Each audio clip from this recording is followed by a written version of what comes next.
Going as soon as you guys are ready.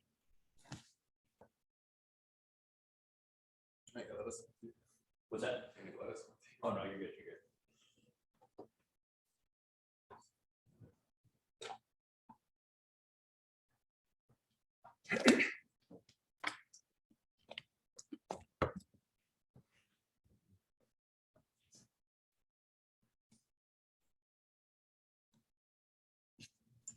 Hey, good morning, Michael. How are you, man?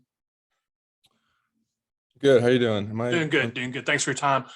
Just how's preparation going so far this week? And kind of what are the priorities for the offensive line and the offense in general?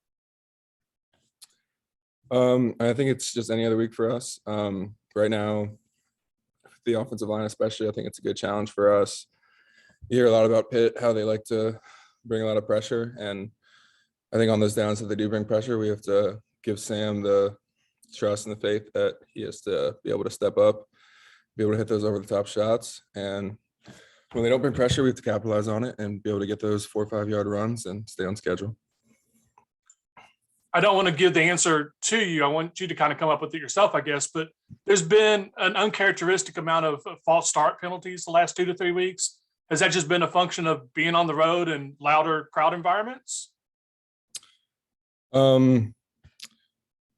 I think there's obviously internal and external factors that affect all of those. I think early on in the season, we had a few things with cadences and just communication that we were gelling out. And I think a lot of times maybe the moment, I don't want to say the moment gets too big because that's not the case, but you just get so invested into your role and your job and what you need to do that sometimes you can let those external factors affect you.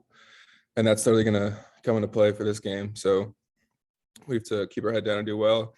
I think it would be interesting to look at the numbers, home versus away, whether we need more. But I think that's been a problem for us all year, and we need to get it fixed. Well, how much did you have to push to be able to play last week? I was all good. We got a good staff here. Our medical staff does a great job, and there's been a lot of Jason George does a great job, and we got a lot of good people in there, and trust them and do what we can do. Sean didn't give away your injury, so that was different from last year. Yeah, right. Yeah. How do you approach this game from a perspective of this is the ACC Championship game? Like this, you can't say that this isn't just one other game, but I know you guys are hyper focused on 1-0 every week. So is there a balance there, or is it just completely sold into 1-0?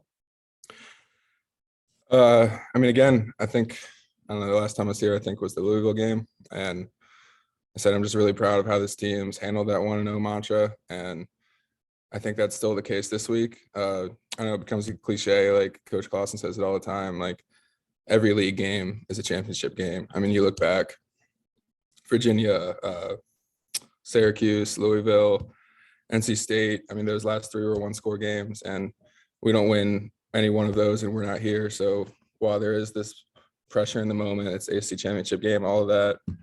In reality, the grand scheme of things, the game at Syracuse was just as important as this game. Just because it's the last one is all that importance, and means we can sell out and hopefully come out with the same outcome we did then.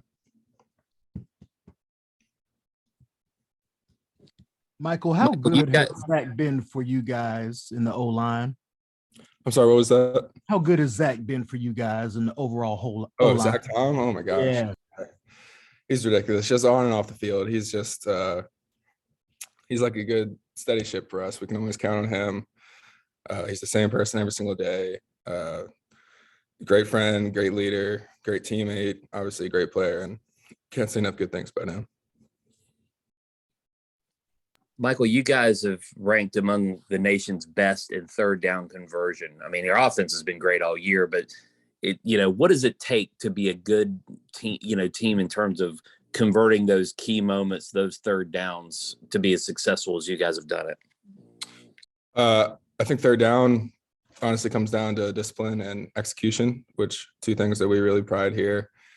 And I think third down, it comes down to those hours of walkthroughs that we did during camp. And because, at the end of the day, especially against our offense, teams kind of throw things at us. You can never know what to expect. And third down, that's definitely the case. And just over the summer, Coach R and our whole coaching staff does a great job of scripting up looks. So nothing surprises us. We've seen everything when it comes to it. And then it comes down to leadership and personal discipline of everyone just executing their assignment. And, that's offensive football. Just if 11 guys do their job, we're going to, with the way our offense is designed, we're going to find the opportunity and capitalize on it. Also wanted to ask you about, with Coach Claussen, it's been kind of a steady, long build, and developing over time. It's what Wake Forest does to be successful. Kind of, how does it feel to be sort of rewarded for, what Coach Claussen's approach has been, or to see him rewarded with the season you guys have had this year after the years it took to get here? Yeah, you're honestly, obviously, really happy for Coach. I mean, there's not, in today's world with transfer portal, contracts, TV, and everything, like there's not a lot of consistency and really just genuineness. And we've seen it the past 3 days around the world. Like, it's rare to see a coach who shows up and builds something and truly cares about the players and wants to see that last. And I think that's something everybody can honestly say Coach Claussen, has us, our best interest in mind. And so it's great to see success come, but I don't think we're satisfied yet. So hopefully next week we'll be even happier. Michael, I know you guys are focused on in the want to know mentality, but what's it been like on campus? What have people been saying to you guys? And can you feel that buzz heading into the game? Yeah, definitely. I would say toilet paper in Winston-Salem has been at a premium this year. You see a whole lot of it on the quad. Honestly, for me, I'm an old man now. I'm in grad school, so I don't really get to interact with undergrads too much. But even for me, I mean, I'm in there with 30, 40, 50-year-old classmates, and every single week we're coming in and they're thrilled for us. And I think that's one of the great things about Wake Forest, kind of just both in and outside of athletics. It seems like a family and everyone feels like we're in it together.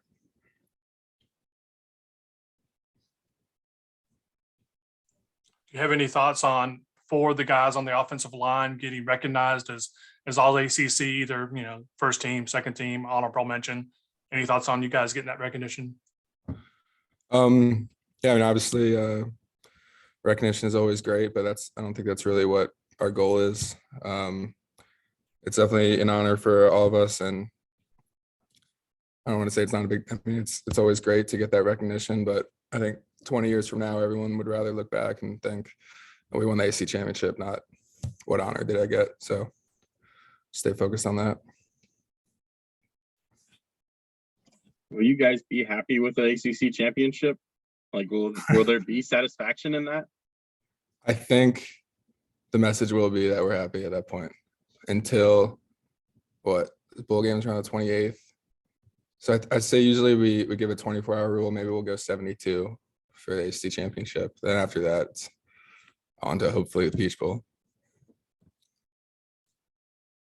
Is that the bowl you're going to if you win?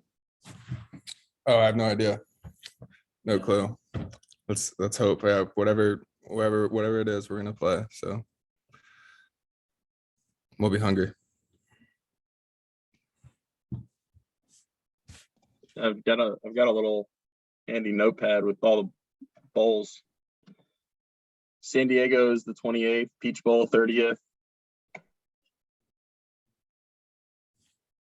Fiesta's the 1st. Wherever they put us, we're happy to play and ready to compete. 1-0. At some point, I'm going to get one of you to tell me that you guys want to go 2-0. Yeah. I don't know. We'll see. You guys all good? Thanks, Jurgens.